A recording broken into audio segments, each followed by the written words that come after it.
धनानंद जो शासक था मगध देश का, अपने राज्य के एक ब्राह्मण को अपमानित करता है। अपमानित करते हुए उनकी चुटिया की तरफ दिखाते हुए कहता है, देखो इसे, तुम एक दुर्बल निरीह ब्राह्मण सिर्फ भिक्षा मांगने के योग्य हो और शिक्षा दे सकते हो। मैं एक शासक हूं। यह अपमान भरी दरबार में होता है।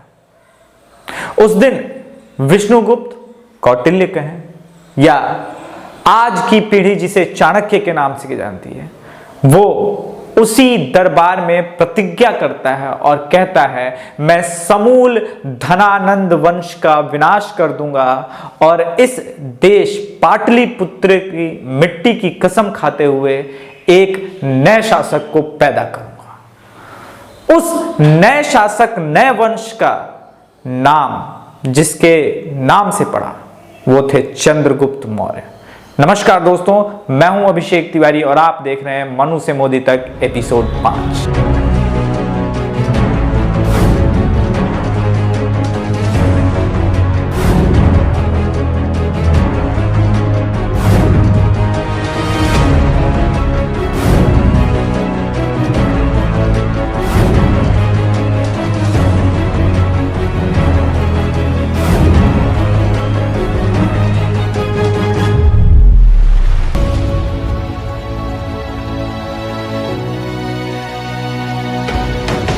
विष्णुगुप्त जिनकी शिक्षा और दीक्षा तक्षशिला विश्वविद्यालय में हुई थी, जिसकी संस्थापना लगभग ईसा से 500 वर्ष पूर्व की थी, उस तक्षशिला विश्वविद्यालय में जहां पे अर्थशास्त्र यानी इकोनॉमिक्स, ज्योमेट्री और बहुत सारे सब्जेक्ट्स थे, जहां लगभग उस वक्त 10,500 देश विदेश के स्टूडेंट्स पढ़ते थे। उस यूनिवर्सिटी से बाहर निकलने के बाद वो पाटलिपुत्र की धरती पे आए, जहां का शासक था धनानंद। वो पाटलिपुत्र धरती के लिए कुछ करना चाहते थे। अच्छे स्टूडेंट्स, जिसे आप विद्यार्थी कहते हैं, उन्हें निकाल करके पूरे भारत देश को एक सूत्र में बांधना चाहते थे अपने ज्ञान के जरिए। पर उस ज्ञान का अपमान किया धनानंद ने। उन्होंने एक छोटे से बालक चंद्रगुप्त मौर्य को, चंद्रगुप्त मौर्य वैसे तो सूर्यवंशी था। सूर्यवंशी, ठीक सुना आपने। मैं सूर्यवंशी इसलिए कह रहा हूं क्योंकि सूर्यवंश भगीरथ से निकला। सूर्यवंश प्रभु श्री राम का वंश, वही वंश जो सगर मुनि का वंश था, वही वंश। आपको मैंने पूरे मनु से मोदी में बताया है कि किस तरह से आज जातियों में बटी हुई यह मानव सभ्यता का विकास इक्ष्वाकु से हुआ था। और अब हम जब पहुंचे हैं चंद्रगुप्त मौर्य तक, तो चंद्रगुप्त मौर्य क्षत्रिय थे और सूर्य वंश से थे। चंद्रगुप्त ने अपने शासन काल में कई युद्ध किए, मगर सिकुलस जो कि सेनापति था सिकंदर का, उसके साथ युद्ध का वर्णन आपको मैसूर के कई शिलालेखों में भी मिल जाएगा।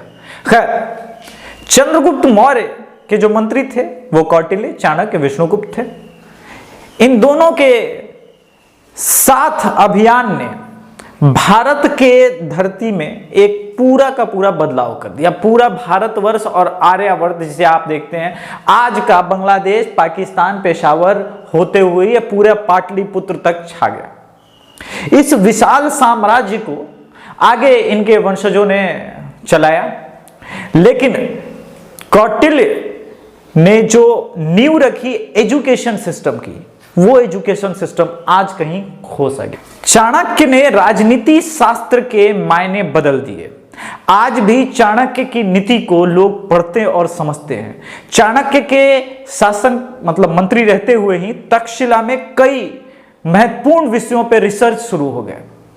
आयुर्वेद को नई ऊंचाई मिली, वहीं खगोल शास्त्र, राजनीतिक शास्त्र, समाज दर्शन, इन सब के बारे में पूरे विश्व का कल्याण किया गया।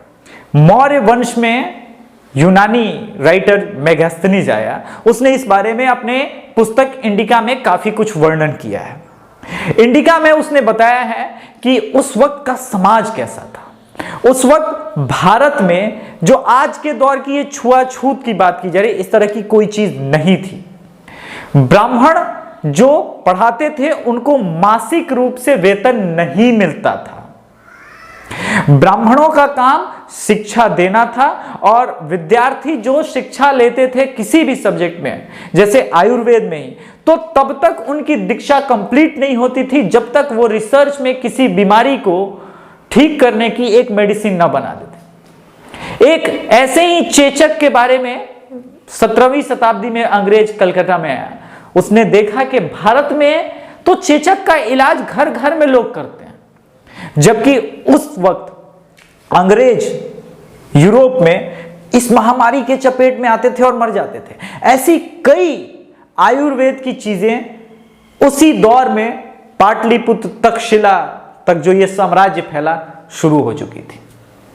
कई महत्वपूर्ण लड़ाई लड़ने वाले चंद्रगुप्त मौर्य के बाद बिंदुसार आए, उसके बाद अशोक आए और अशोक ने बौद्ध धर्म को एक नई ऊंचाई दी। हर तरफ बुद्ध भगवान की मूर्तियां बनी और यही बुद्ध भगवान की मूर्तियों से एक टर्म आया बुद्ध, जो आज मुगल परस्त या फिर इस्लाम के बारे में आप सुनते हैं ना कि ये बुद्ध परस्त है, बुद्ध की पूजा करने वाले। उसके पहले तक भारत में मंदिर और बुद्ध परस्ती नाम की चीज नहीं थी और कम से कम हिस्टोरिकल डिटेल नहीं मिलते हैं। और अगर आप हड़प्पा संस्कृति का भी अध्ययन करेंगे तो पशुपतिनाथ की जो है वो मूर्ति जरूर मिलती है, लेकिन मंदिरों के साक्ष्य नहीं मिलते हैं। और इसी बुतों को तोड़ने वाले कालांतर में जो मुगल आए या फिर इस्लामिक आतंकी आए, जिहादी आए, आप जो कहिए उनको, उन्होंने जो मूर्तियां तोड़नी शुरू की, चूंकि बुद्ध भगवान की मूर्तियां थी, इसी वजह से उन्होंने नाम दिया बुद्ध से बुद्ध। अशोक बौद्ध धर्म को अपनाने के पहले तो क्षत्रिय की तरह ही जीता रहा और एक राजा की तरह ही साम्राज्यवादी था, मगर बौद्ध धर्म अपनाने के बाद भारत में एक और साथ में कुरीति। जब राजा सैनिक अहिंसक हो जाएंगे तो कोई ना कोई आक्रमण करेगा। 187 ईस्वी पूर्व लास्ट शासक मौर्य वंश का बृहद्रथ था। खैर, मुद्दे पे आता हूं।